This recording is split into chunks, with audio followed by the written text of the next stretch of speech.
tema desta noite, na realidade, eles de alguma forma, com duas homenagens. A primeira já foi dita, que é o Libertação, que é uma das, a sexta obra, a oitava obra do André Luiz, e que está fazendo agora em 2019 exatamente 70 anos. Só para minha curiosidade, não apenas, mas também, quem já leu Libertação do André Luiz? Aqui. Muito bem. Essa é a primeira razão. A segunda que está relacionada a esse livro, certo, do André Luiz, é que exatamente amanhã, 5 de abril, a Federação Espírita do Estado do Espírito Santo está fazendo o congresso dela exatamente, o tema é a vida no mundo espiritual. Por quê? Porque a obra Libertação é uma das obras que é considerada a série André Luiz. E que a última obra, que a gente vai ver, a última obra do André Luiz, da série André Luiz, foi feita em 1968. Portanto, fez ano passado exatamente 50 anos.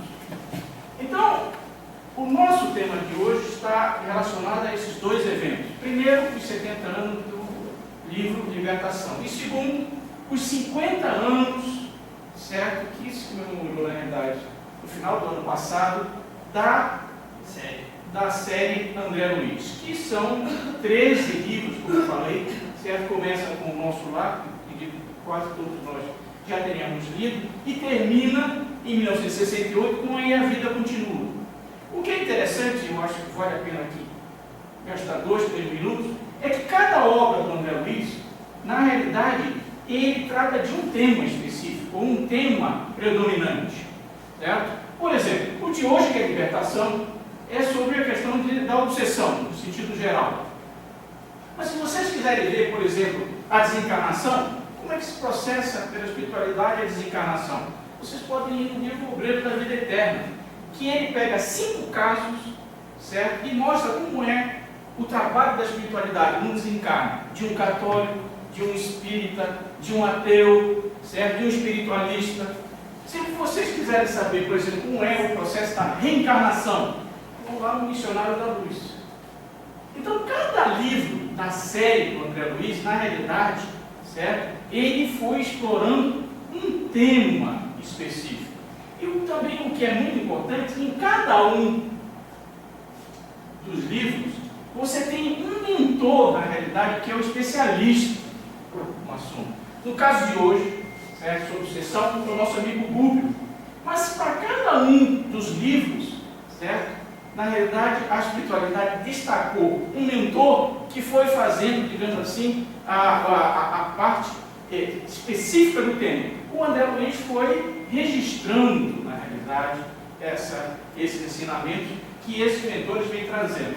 Muito bem, então é esta série chamada A Vida no Mundo Espiritual que a Federação Espírita do Espírito Santo está, digamos assim, assentando o congresso dela em cima do estudo dessas obras. Vai ser transmitido, doutor?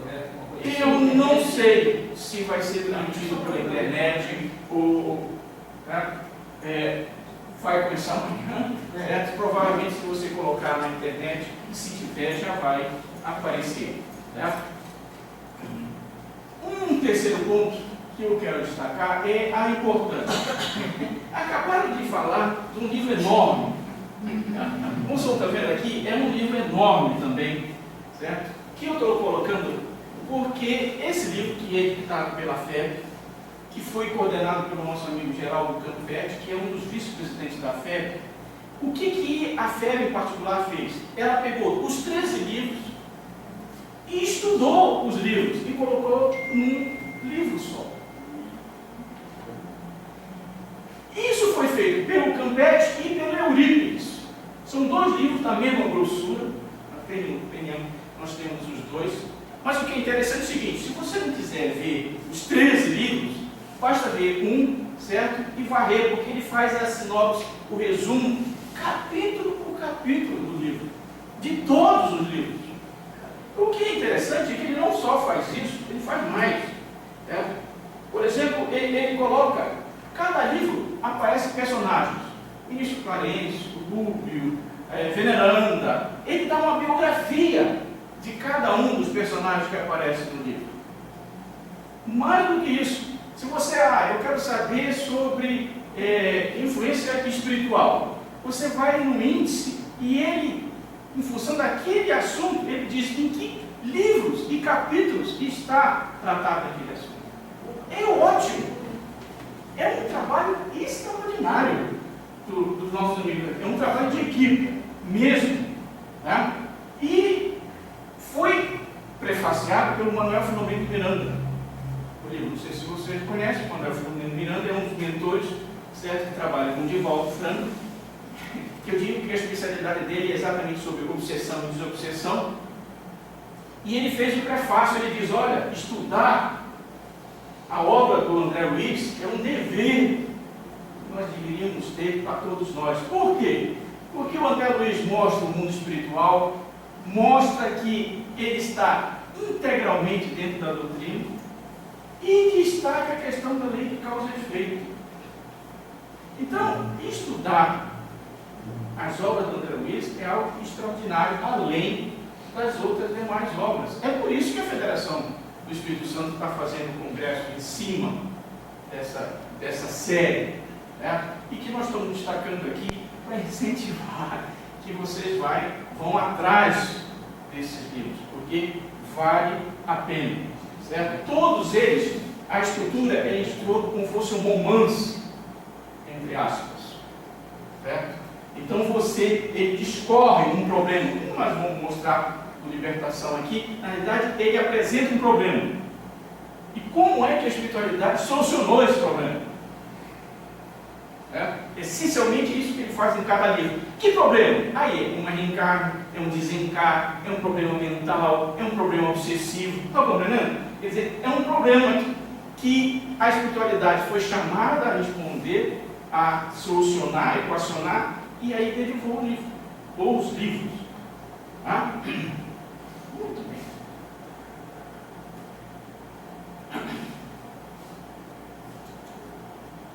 Bem, então, Libertação, 70 anos, foi em 1949, certo? Até 2019, o livro já teve mais de 25 edições, tem mais de 300 cópias dela. Tá? O nosso amigo André Luiz, ele fez a série André Luiz e psicografou com o Chico desde 1943 até 1993, 50 anos. Nesses 50 anos, ele psicografou pelo Chico um total de 33 livros. Sozinho, em parceria com o Emmanuel, em parceria com outros espíritos. Um total de 33. O nosso amigo médium, Chico Xavier, não vale nem a pena comentar. E o tema do livro, qual é? É a obsessão na vida espiritual e na matéria. Esse é o tema do livro. Muito bem. Bem, só para quem quer muitas vezes perguntar, quem foi André Luiz? Dentro da doutrina espírita, tem duas correntes, rapidamente. Tem duas correntes que dizem que foi um médico. Isso todo mundo concorda. Que médico carioca, todo mundo concorda. Certo? Nasceram e morreram mais ou menos na mesma época, todo mundo concorda. Só que alguns têm que ele foi um médico sanitarista ou um médico neurologista, ou Carlos Chagas ou Esposel, certo? Cada um, certo, dá justificativas, ponderações, não vou entrar aqui no mérito, certo? O André Luiz, ele teve razões dele, certo, para usar um pseudônimo. E tem razões doutrinárias, históricas, que não vem o caso aqui. O importante é que, na realidade, o nome André Luiz vem do irmão do Chico. Certo? Um dos irmãos do Chico se chamava André Luiz. Certo? Quando ele terminou de psicografar o Nosso Lar, o Chico perguntou: que nome você vai assinar no prefácio? Ele vira-se o Chico e diz: qual é o nome do seu irmão? André Luiz. Então vai ser André Luiz. certo? O que ele foi na matéria, certo? Para ele, diz, olha, não é importante, o importante é a obra. E usar pseudônimo dentro da doutrina espírita é um negócio comum, muito comum. O Bezerra de Menezes usou pseudônimos, por exemplo. O Kardec é um pseudônimo, certo? Quer dizer, existem vários mentores, Meimei é um pseudônimo, certo? Então, existem razões e razões. Não vou entrar no mérito, vai aqui como, digamos assim, conhecimento de onde é que surgiu e quem pode ser o nosso amigo André Luiz.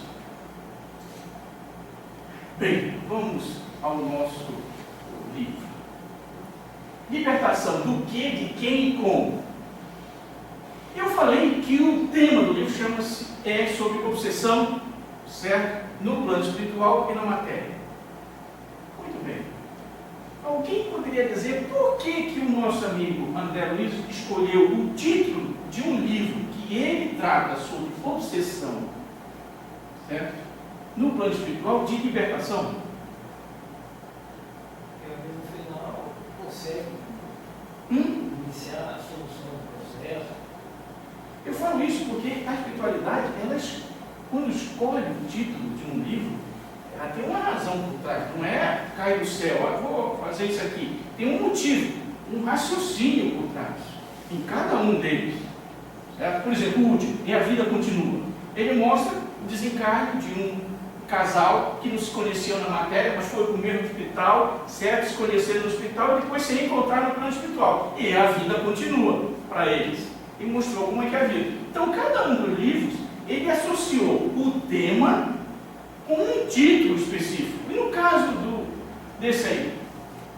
Será que porque, havendo um perdão, você quebra aquele ciclo de uma hora um é obsessor, outro é a vítima, depois inverte, a vítima passa a ser o obsessor. O que é uma obsessão espiritual? Podia ser uma obsessão mental, por exemplo. Obsessão, no sentido geral, é uma fixação de uma ideia, no sentido mais amplo. Certo? Mas o que é uma obsessão espiritual? O que é uma obsessão? Uma influenciação negativa de um espírito sobre nós encarnados, mas pode também ocorrer de desencarnado para desencarnado. Yes. A obsessão, na totalidade dos casos, é um regime de escravidão. De alguma forma, uma força negativa desse lado ou do outro lado tenta controlar você, tenta dirigir você, tenta influenciar você. Então, em quase todo o processo obsessivo, você tem um regime de escravidão, onde você tem quem está efetuando a escravidão, que é o obsessor, e quem sofre a escravidão, que é o obsediado. Então, em todo o processo de desobsessão, eu estou fazendo uma libertação. Essa é a razão, porque na realidade o livro não mostra como se dá uma obsessão. Na realidade, o objetivo no final é libertar uma pessoa daquele processo obsessivo. Isso não importa se a obsessão é feita em encarnado, em desencarnado, certo? No plano espiritual, na matéria, o motivo, porque não, certo? É absolutamente geral. Todo o processo obsessivo é um regime de escravidão, certo? O obsediado está, de alguma forma, manietado, controlado, domado, às vezes, pela influência espiritual. Então, todo o processo de desobsessão é um processo de libertação. Certo? Você vai tentar libertar, na realidade, os dois. Aí é que entra agora a questão dos personagens do livro. Tem 1, 2, 3, 4 personagens do livro. Onde o personagem principal é uma moça chamada Margarida, certo? Jovem, em torno de seus 30 anos de idade, que está sob um grave processo obsessivo.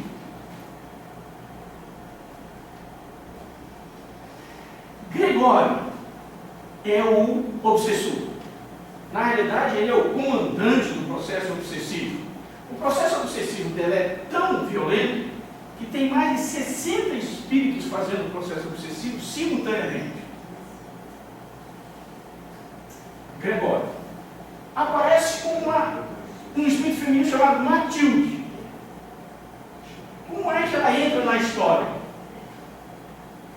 Ela foi mãe do Gregório e mãe da Margarida no passado. E quer fazer a libertação da Margarida do processo obsessivo feito pelo filho do passado. Na realidade, ela quer uma libertação dupla. Ela quer uma libertação da Margarida e quer uma libertação do Gregório. Por quê? Porque o nosso amigo Gregório, ele está ligado a organizações das trevas. Então, é duas libertações. Uma, digamos assim, individual, e outra é uma forma coletiva. Quarto personagem, Gubo. Onde ele aparece? Ele é o mentor do livro. Ele é o que coordena o trabalho. Que trabalho? De desobsessão, de atendimento à Margarida. Por quê? Porque a nossa amiga Matilde chegou com ele e disse: olha, eu estou precisando da sua ajuda. Está havendo esse processo obsessivo e eu quero quebrar. E tem mais um personagem que é meio coletivo, que são os obsessores. Eu destaquei ali três: o Saldanha, o Leôncio e o Gaspar. Para quem for ler o livro, vocês vão encontrar, e tem uma razão específica porque está nos colocando aqui. Então veja bem, hein? Esses são os personagens do livro. Tem ligações do passado, por exemplo, o Gregório com a Margarida. Por que ele está fazendo uma obsessão? Uma obsessão sempre tem um motivo, um porquê, certo? E normalmente ela está relacionada com o passado. Tem obsessão que é só do presente. Por exemplo, problema de drogas, de álcool, de vício, é um processo obsessivo, às vezes, gerado no presente. Certo? Mas tem processos obsessivos, que é o mais comum, que vem do passado, que é o caso. Certo? O Gubo era pai e filha no passado em relação à Margarida. Certo? Então, esse é o enredo do livro. E por que ele é diferente dos demais? 5 pontos são destaque em relação aos demais livros do André Luiz. Primeiro, ele descreve aquilo que são as cidades inferiores. Segundo, ele mostra um processo onde o perispírito de um espírito apresenta uma degradação violentíssima, como fosse um animal. Terceiro, ele mostra um processo de obsessão coletiva no planeta. Quarto, ele demonstra aquilo que era novo, foi novo naquela época, a questão da degradação do corpo perispiritual a nível de ficar uma não forma, que é aquilo que ele chama de ovoides. E por último, aquilo que eu estou chamando de estratégia desobsessiva. Você tem um trabalho a realizar, que é uma desobsessão complexa, difícil, certo? Delicada, que você tem que fazer. E você tem que ter uma estratégia. E a espiritualidade sempre tem uma estratégia. Você pode até não perceber, mas tem. Quando faz um trabalho desobsessivo, seja um complexo ou seja simples, sempre tem uma estratégia. Não é feito assim, a galega. Tem um objetivo e um caminho. Vamos tentar mostrar para vocês. Está claro? Ficou claro? Temos a Matilde, o Gubo, o Gregório e a Margarida. Esses são os elementos principais do livro Libertação. Então, tentando o Gubo quebrar, libertar a Margarida do processo obsessivo e, na realidade, a Matilde quer que o seu filho, Gregório, ele não apenas deixe de comandar o processo obsessivo, como se afaste daquelas organizações trevosas. Está claro? Muito bem.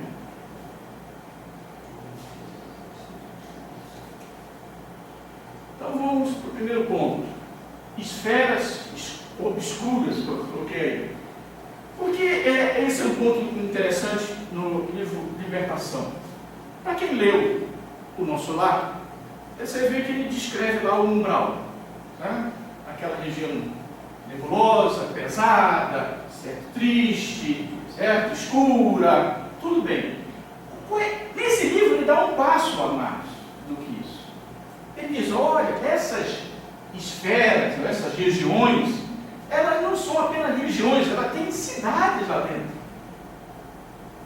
E aí ele descreve essas cidades, descreve os habitantes dessas cidades e descreve os objetivos dos espíritos que ficam lá.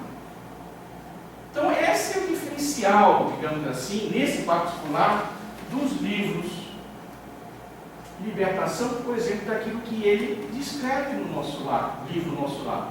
No livro Nosso Lar ele descreve uma zona que ele chama de umbral. Nesse livro ele vai em mais detalhes. Olha, esse umbral não é um negócio tão simples como vocês imaginam, certo? Tem organizações que estão lá dentro, tem cidades que estão lá dentro, tem uma estrutura que estão lá dentro, tem uma inteligência lá dentro.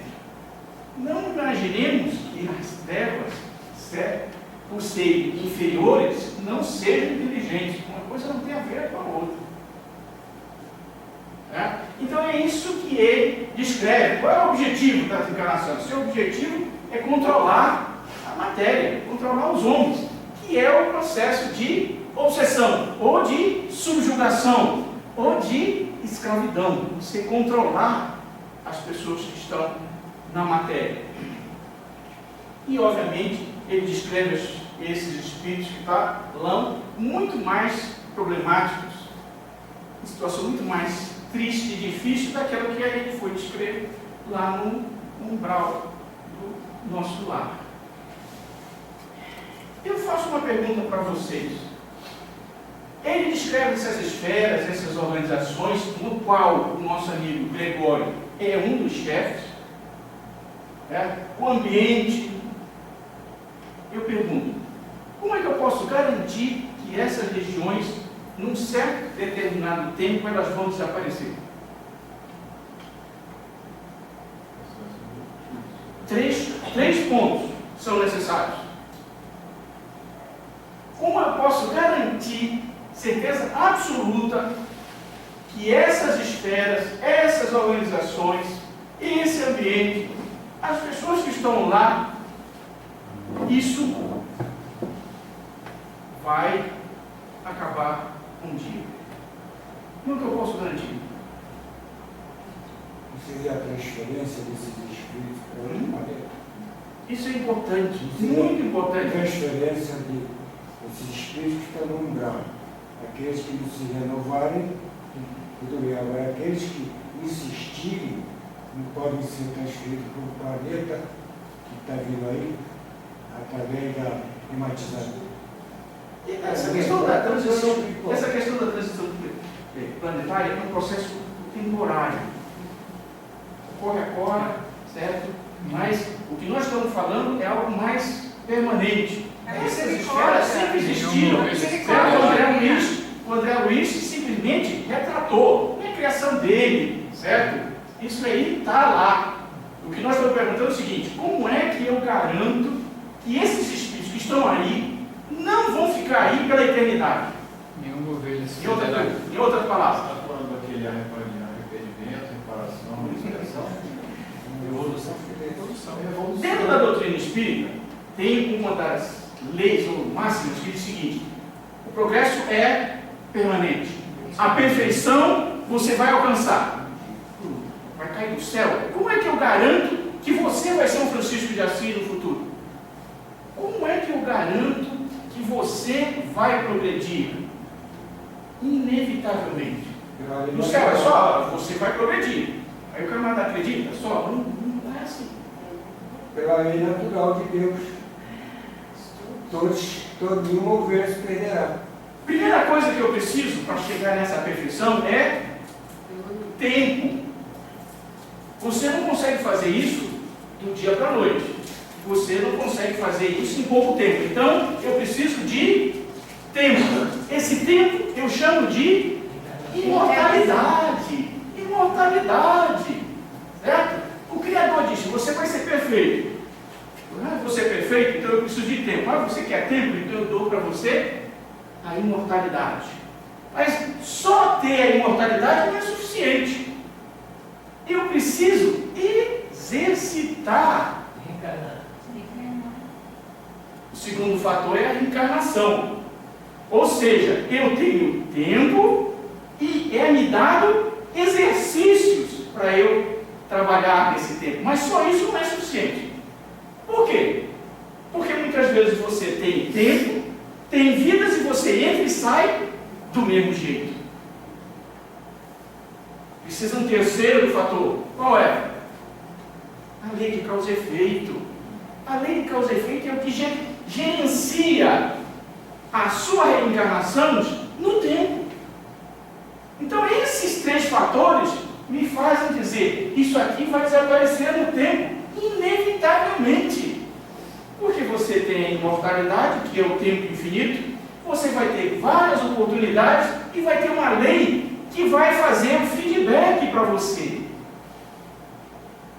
Certo ou errado, positivo e negativo. Então você vai entrar num processo de aprendizado, portanto, de evolução. Agora demanda tempo. Estão compreendendo? Então, essas esferas que o nosso amigo André Luiz descreve, eu aconselho que leiam o livro, certo? Porque a gente está só fazendo de passagem aqui, são enormes, milhões de espíritos estão aí, milhões. Esse inferno não é eterno, exatamente diferente do inferno de outras religiões. Só que a gente diz, olha, o inferno não é eterno, e digo por quê? Porque eu tenho eternidade, eu tenho muitas oportunidades e tenho uma lei de causa e efeito. A lei de causa e efeito é a justiça divina, em outras palavras, atuando. Compreendem? Certo? Muito bem. Faça o seguinte. Perispírito em formas animalescas. Por que apareceu isso no livro? Porque, certo? A Matilde, numa reunião que teve com um grupo, certo? Digamos assim, no nosso lar, ela diz, olha, estou precisando de ajuda. Está chegando a hora de fazermos o processo de desobsessão. Mais para frente a gente fala sobre essa estratégia. Mas ela diz o seguinte, olha, um dos primeiros passos é você tentar conversar com o Gregório. O problema é que o Gregório fica naquelas regiões e é um dos chefes. Aí ele pega o André Luiz e mais um outro espírito para acompanhar ele. E vai visitar o Gregório nessas regiões. E lá ele observa uma cena de um julgamento de uma mulher. E que o julgador, ou o juiz, certo? Das trevas, ele, como punição àquilo que a mulher tinha feito em vidas passadas, ele faz uma projeção. Você é uma loba. Você é uma loba. E cada vez que ele fazia a projeção telepática, ela adquiria a conformação perispiritual de uma loba.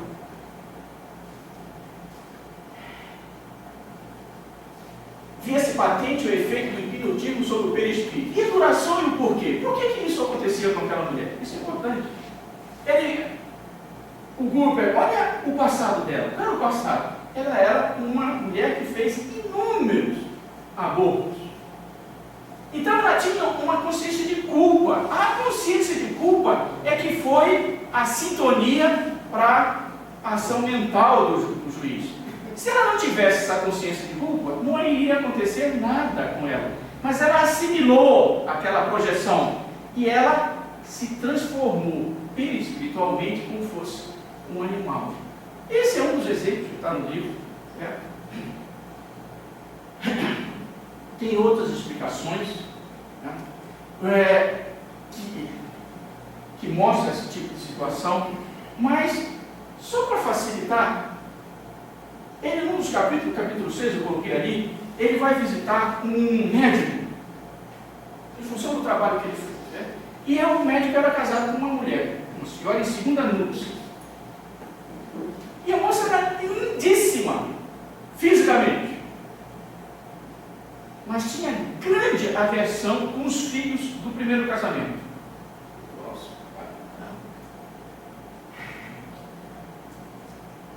e em um determinado momento ela adormece e sai do corpo.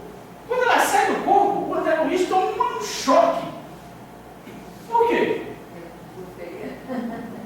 Porque perispiritualmente ou espiritualmente ela era como se fosse uma bruxa. Ele estuda a palavra literal, uma bruxa.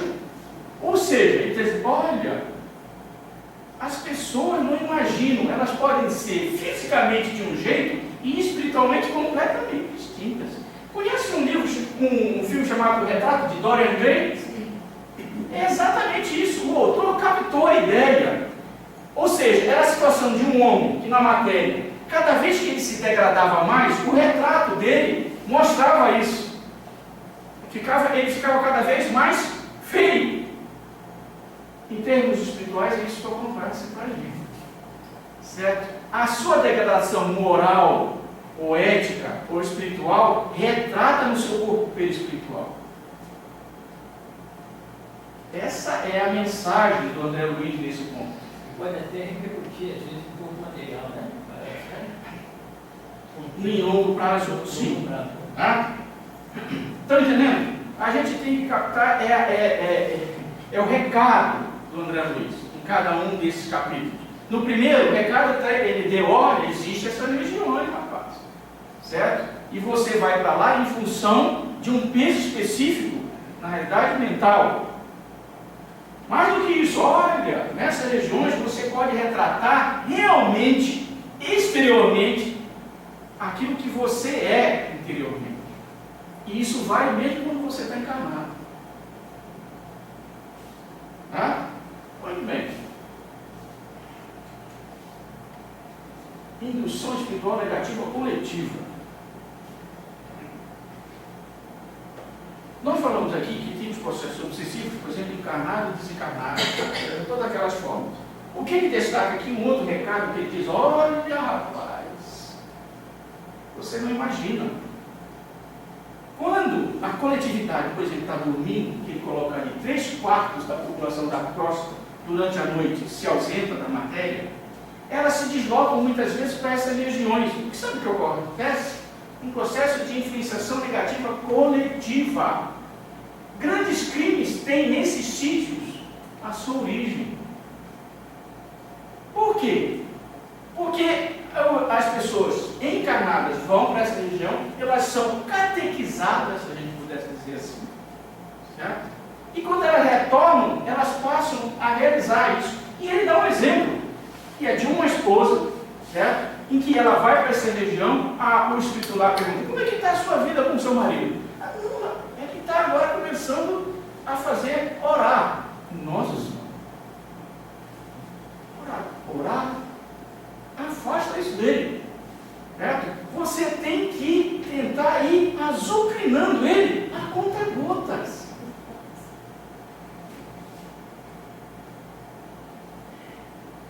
Ela recebe a indução, quando não reencarna, quando volta à matéria, no dia seguinte, certo? Passa a atormentar o marido. Um dia, 2 dias, uma semana, está compreendendo? É uma indução espiritual coletiva, obsessiva coletiva. Isso é um ponto que ele destaca, muito interessante. É mais um recado para nós. Tá? Aconselho que vocês leiam também um livro chamado Devassando Invisível, da nossa amiga Ivone Pereira, certo? Ela, num desdobramento, ela vai visitar um bar numa região do subúrbio do Rio de Janeiro, certo? E lá ela está sob a supervisão espiritual, mas o obsessor, o espírito que estava no bar, certo? Fala para ela: você está com o braço quebrado, você vai quebrar o braço, o seu braço está quebrado. Ela começa a sentir uma dor no braço. E é a projeção. Aí o mentor compreende, olha, uma grande quantidade dos homicídios, atropelamentos, quedas, suicídios na sociedade do Rio de Janeiro é devido a esse tipo de situação. Isso é sério, é grave. A absorção fluídica e vampirismo. Você já pararam para pensar por que no umbral que o André Luiz colocou no nosso lar, aqueles espíritos estão sempre se arrastando, como se estivesse meio sem força, sem energias? Pararam para pensar por quê? Todos eles estão sob um processo de vampirismo. De um outro espírito mais forte. Só que esse processo de vampirismo ocorre na espiritualidade e ocorre na matéria. É o segundo passo da influenciação, da indução. Você dá a indução, que é simplesmente uma projeção de uma ideia, e o passo seguinte é você absorver as energias do que está lá. Novamente, é um outro recado do nosso amigo André Luiz. Tomemos cuidado. Tomemos cuidado. Os ovoides, rapidamente. Não falamos aqui que a pessoa, em função da negatividade dela, da forma de pensar, ela vai se degradando a forma perispiritual. O ovoide é o extremo, se a gente pudesse dizer assim. O que é uma obsessão? Obsessão é uma fixação de uma ideia. Permanente, você está sobre aquela forma. Você deixa de agir mentalmente. Então você vai se atrofiando. Uma ideia simples. Se você está deitado, fica 1, 2, 3, 4, 5 meses deitado, sem fazer fisioterapia, o que vai acontecer? Você vai começar a atrofiar a sua capacidade de locomoção, de andar. Em termos mentais acontece a mesma coisa. E acontece que a consequência é que o seu corpo perispiritual vai atrofiando. Até o nível que você chega a uma não forma. Tá? E esses ovoides são utilizados dentro do processo obsessivo. Por quê? Porque eles servem como absorção de energia. Era o que estava acontecendo com a Margarida. Por isso o processo obsessivo dela era extremo e grave. Porque não era apenas a influência de um espírito sobre o encarnado. Tinha uma conjunção de obsessores e desses ovoides, que são espíritos que já perderam a forma. Pela monoideia. Obsessão é uma monoideia. A mente fica parada. Ela vai atrofiando. Em consequência, o seu corpo perispiritual também vai atrofiando. Então, entendeu?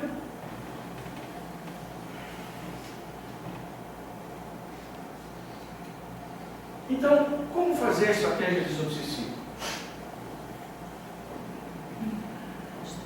Estão vendo aquela frase aqui embaixo? Está no livro Desobsessão, do nosso amigo André Luiz, no capítulo 36. 30 segundos para ler.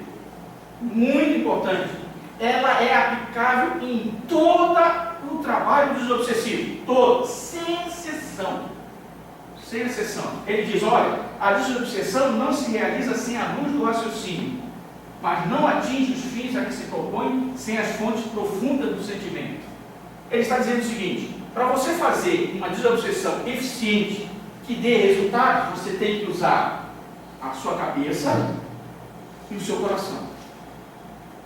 As duas simultaneamente. Senão você não vai conseguir isso. Essa é, na realidade, a estratégia.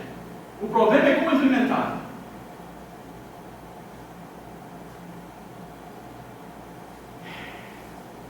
Para quem leu o livro, e para quem não leu o livro, certo? Eu faço duas perguntas. Quando é que esse processo de desobsessão da Margarida começou? Quando é que o processo de obsessão da Margarida começou? Para quem não leu, Observe. Quando é que o processo obsessivo da Margarida começou? Tinha começado há 10 dias antes do primeiro diálogo do André Luiz, do Cúbio com o Gregório, lá na região. 10 dias. Sabe por que é importante essa questão de 10 dias? Porque os próprios obsessores disseram para o André Luiz, olha, o negócio está caminhando a passos largos, ela não existe mais do que uma semana. O processo obsessivo não era simplesmente para levar a pessoa para o sofrimento, para as lágrimas. Nesse caso, era para desencarnar a moça. Por isso estava usando o ovoide. Ele disse, olha, começou há 10 dias. O processo obsessivo tinha começado há 10 dias, 2 semanas. E o processo desobsessivo? Quando que começou? Aí é que entra a nossa sequência ali. Está vendo ali? A demanda.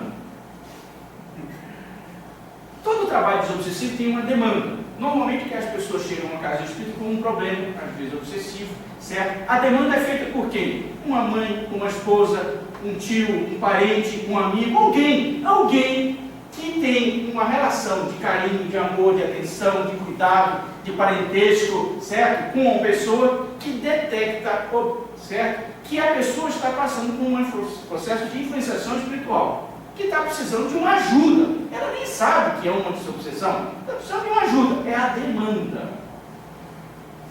A demanda, no caso aqui do nosso amigo André Luiz, foi feita pela Matilde, que era a mãe do Gregório, certo?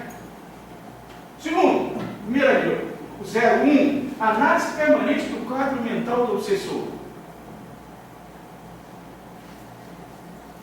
Isso ocorre nos trabalhos de desobsessão. A espiritualidade nem às vezes entra em detalhes. Você quer ajudar? Você quer fazer um trabalho de desobsessão? Ah, ótimo. Há um processo obsessivo? Ah, acabei de escrever. Quem que faz? Ah, é aquele grupo. Ah, é aquele obsessor. Ah, ótimo. Sabe o primeiro passo? É você analisar o presente e o passado daquele obsessor. Por que ele está fazendo aquilo? O que levou a ele a essa situação? Aqui que ele está interligado. Ele está interligado a organizações. Ele tem muitos subalternos. Como é que está o quadro íntimo mental dele? Ele está flexível ou não flexível a ter uma doutrinação, um esclarecimento? Tudo isso é feito. No caso específico aqui, sabe quando isso começou? 50 anos atrás, antes do trabalho de desobsessão, antes da conversa do Gúbio lá com o Gregório lá na cidade. 50 anos! Certo? A nossa amiga Matilde percebeu, ele está mudando. Ele está mudando. Terceiro, análise do passado espiritual. Certo? Créditos, amigos, intercessões. Muito bem. Como é que eu estabeleço o meu plano? Costumismo, no caso particular. Estão vendo ali? Definição de plano reencarnatório. Por quê? Veja bem, ela tinha detectado 50 anos atrás que ele estava se cansando de ser mau. Ou seja, ele estava abrindo a guarda. Qual é o passo seguinte? Eu tenho que estabelecer um caminho de atingi-lo. Qual é? Eu faço o reencarne da Margarida. Porque a Margarida vai fazer com que ele saia da cidade e venha para o ambiente em que ela está. É aí que eu vou atuar.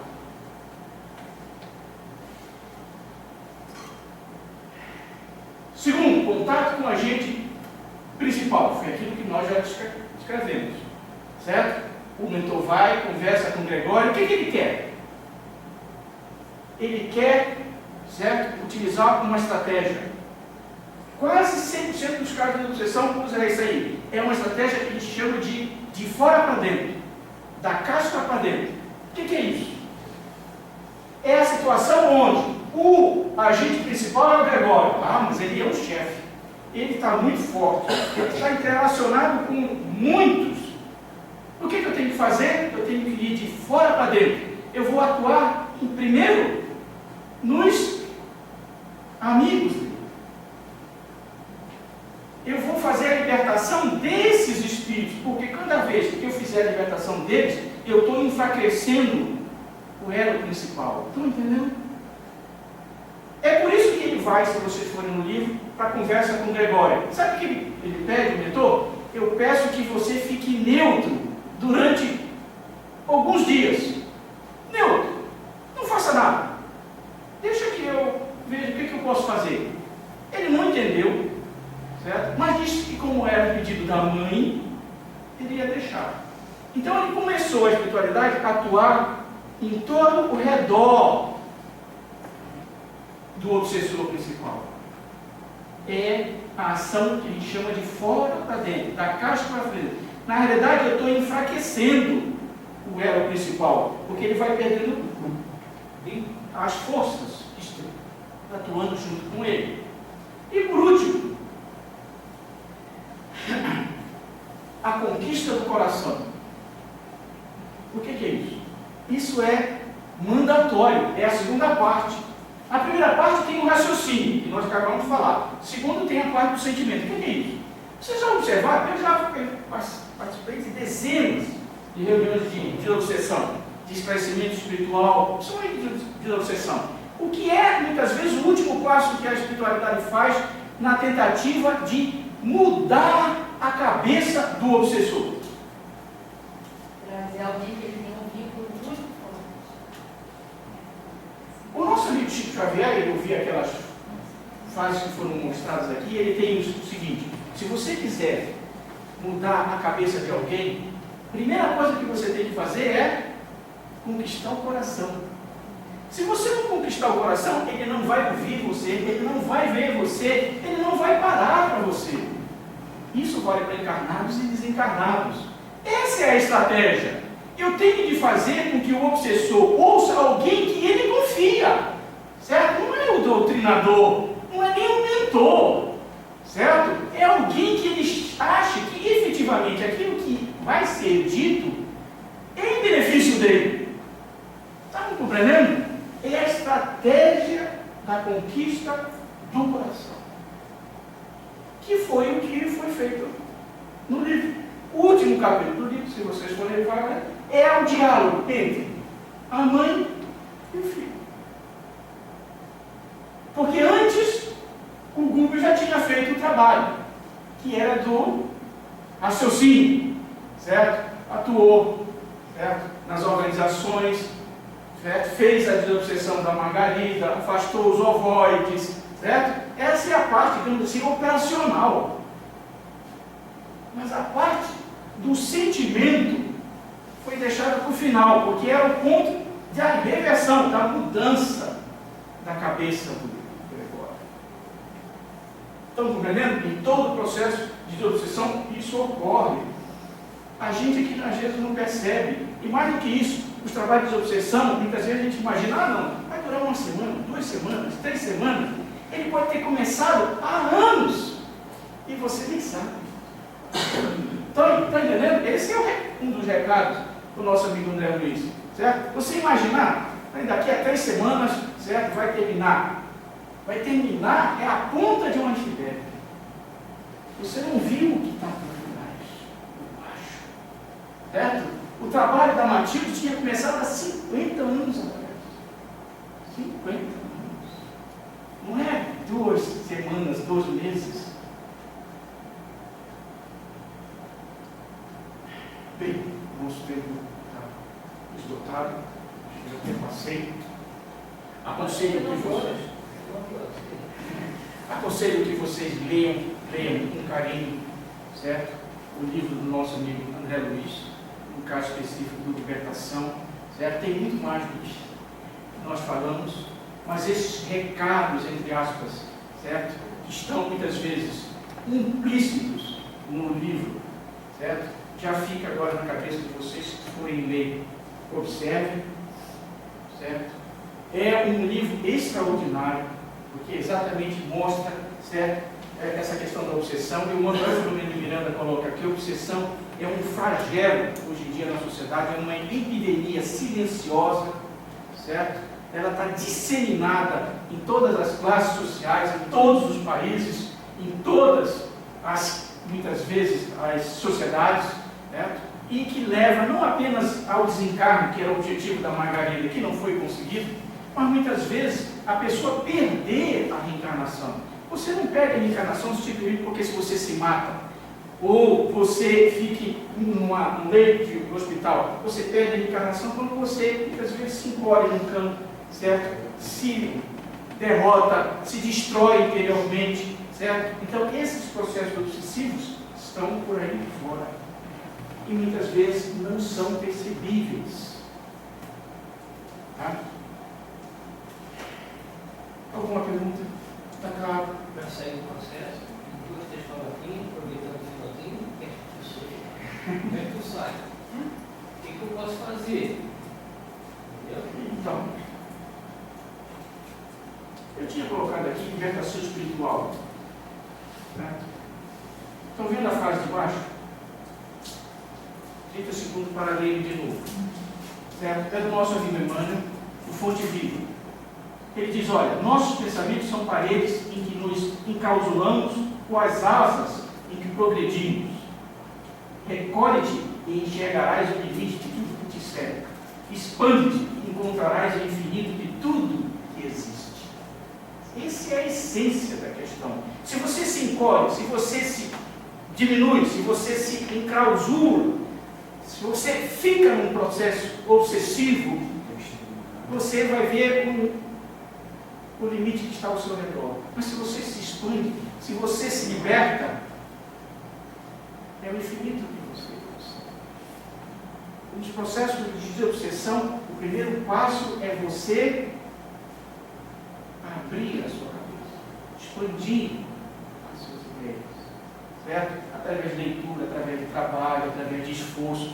Todos esses são mecanismos, na realidade, que a espiritualidade tem como objetivo isso. Ela não faz. Ela diz, olha, você tem que estudar. Parece que quer que todo mundo fique doutor, espiritual. Não é esse o objetivo. O objetivo é um processo de você se expandir.